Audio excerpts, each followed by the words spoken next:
라스 미니골, 흔히 극장골이라고도 불리는 이 극적인 골 장면은 우리 축구 팬들의 마음을 뜨겁게 하는 부분 중 하나죠. 그리고 여기에 전후 사정, 득점한 선수 등 극적인 요소가 포함될 경우 더욱더 흥미로워지는데요. 엘 클라시코의 리오넬 메시, 맨유의 승리를 이끈 박지성 선수 등의 골 장면이 여러분들을 기다리고 있습니다.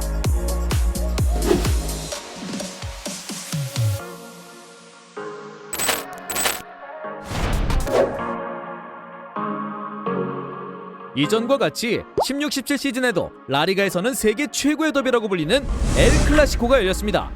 호날두가 버티고 있는 레알, 그리고 그들의 홈구장을 찾은 메시의 바르셀로나가 한바탕 전쟁을 준비하고 있었죠. 이때 당시에는 경기 시작 전부터 레알의 우세가 예상됐는데요. 홈에서 열리는 경기인데다가 메시를 이어 세계 최고의 선수를 꿈꾸고 있던 네이마르의 부상 소식이 있었기 때문이죠. 대부분의 주전 선수들이 대기하고 있었던 레알. 반면 네이마르의 빈자리를 파코 알카세르로 채워야 했던 바르셀로나의 격돌이었습니다. 마침내 시작된 별들의 전쟁. 하지만 전반 중반쯤 큰 변수가 발생합니다. 마르셀로의 엘보우에 당한 메시가 부상을 입은 것이죠. 입에 피를 머금은 채로 일어나지 못하는 메시의 모습이 불안감을 야기할 수밖에 없었습니다. 치료를 받는 메시는 입에 거즈를 문 채 경기에 임해야 했죠. 그리고 이 어수선한 분위기 속에 선제점까지 내주고 맙니다. 전반 27분 카세미르의 선취골이 터졌는데요. 그럼에도 불구하고 메시는 메시였습니다. 5분 후 페널티 박스 안에서 4명을 무력화시키며 동점골을 만들어냈습니다.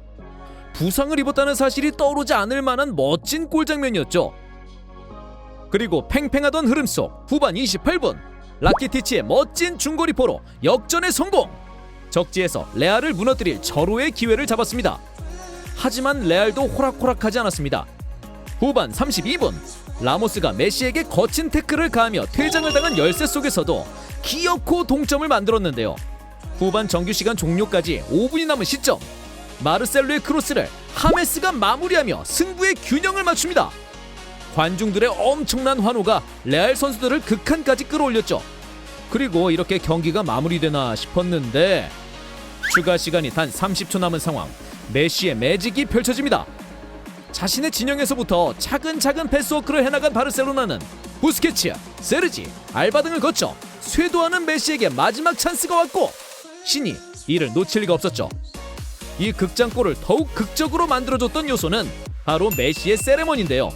자신의 유니폼을 벗어 백넘버와 이름이 새겨져 있는 뒷면을 관중들에게 보여줌과 동시에 나는 메시다! 라는 강력한 메시지를 전달했습니다. 여기에 허탈함을 감추지 못하고 쓰러져 있는 레알 선수들, 화를 내는 호날두까지 정말 다양한 장면들이 이 극장골을 빛내주었습니다.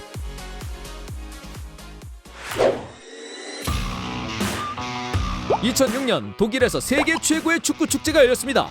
여러 나라들이 우승컵을 원한 가운데 특히 2002년 월드컵에서 준우승을 차지했던 독일은 그 욕망이 더욱 강했죠. 자국에서 열리는 만큼 독일 전 국민의 관심이 쏠릴 수밖에 없었습니다. 그리고 차곡차곡 승리해 나가며 어느덧 4강까지 올랐고 이곳에서 사실상의 결승전이 열렸는데요. 상대는 엄청난 수비력으로 무장한 이탈리아.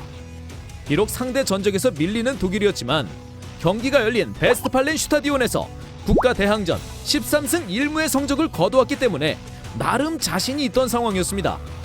경기는 정말 팽팽했습니다.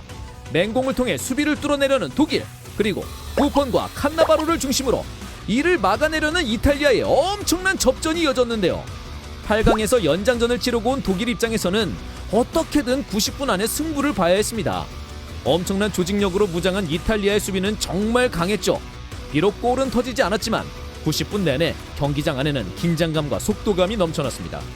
결국 경기는 연장전에 접어들었고 사력을 다했던 독일은 점차 힘이 빠지는 모습이었습니다. 그리고 마침내 119분 승부를 결정짓는 극장골이 터지죠. 코너킥 상황에서 흘러나온 볼을 잡은 피를로가 박스 안으로 패스를 전달했고 이를 받는 그로스가 결을 살려 반대 방향으로 우아한 가마차기를 시도. 수비 2명과 골키퍼까지 손을 쓸 수 없는 곡선을 그리며 반대편 골망을 흔듭니다. 이후 기적을 바란 독일이었지만 오히려 추가 시간 1분 델피에로에게 쐐기골을 얻어맞으며 무릎을 꿇어야만 했습니다. 기쁨을 감추지 못한 이탈리아, 그리고 현장에서 이를 지켜보며 슬픔과 좌절을 느끼는 독일 관중들. 하나의 공간에서 볼 수 있는 이러한 상반되는 모습에서 극장골의 묘미와 잔인함을 동시에 찾을 수 있었죠. 자, 박지성 선수 하면 여러 가지 장면이 떠오르실 텐데요. 그중 이 경기를 빼놓을 수 없습니다. 바로 울버햄튼전 극장골입니다. 10-11 시즌 홈에서 열린 울버햄튼전에서 무기력한 경기력으로 고민이 많았던 맨유를 구한 것은 바로 박지성이었습니다. 전반 막바지 선취골을 성공시키며 리그 1호 골을 신고했습니다. 하지만 후반 21분 동점골을 허용한 후 어느덧 90분이 넘은 시점, 플래처의 패스를 받은 박지성이 박스 안으로 파고들며 승리를 확정짓는 득점을 만들어냅니다. 그동안 헌신적인 모습을 보여줬던 박지성이 자신도 원맨쇼를 펼칠 수 있다는 것을 증명한 장면이었는데요. 코리안 리거의 2득점, 맨유의 극장승 등 여러 가지 상황이 있었지만 더욱 재미있었던 부분은 바로 울버햄튼의 맥카시 감독이 보여준 리액션입니다. 득점을 허용하자 화가 머리 끝까지 난 모습이었는데요. 그럴 수밖에 없던 이유가 있었습니다. 울버햄튼은 이 경기가 열리기 약 10일 전 맨유의 홈에서 비슷한 패배를 당했습니다. 리그컵에서 만난 두 팀은 2골씩 주고받으며 무승부를 거두는 듯 했으나 추가 시간 치차리토의 극장골로 맨유가 미소를 지었죠. 특히 두 번째 골을 넣은 선수도 박지성이었는데 이후 다시 한번 울버햄튼을 무너뜨린 것이었습니다. 약 10일 만에 같은 패턴으로 무너진 맥카시 감독이 화를 낸 것도 이해가 될 만한 상황이었죠. 이처럼 전후 사정을 이해하면 더 재밌어지는 것이 바로 극장골입니다. 특히 한 공간 안에서 희비가 엇갈린다는 점이 축구의 묘미를 한층 더해주는 것 같습니다.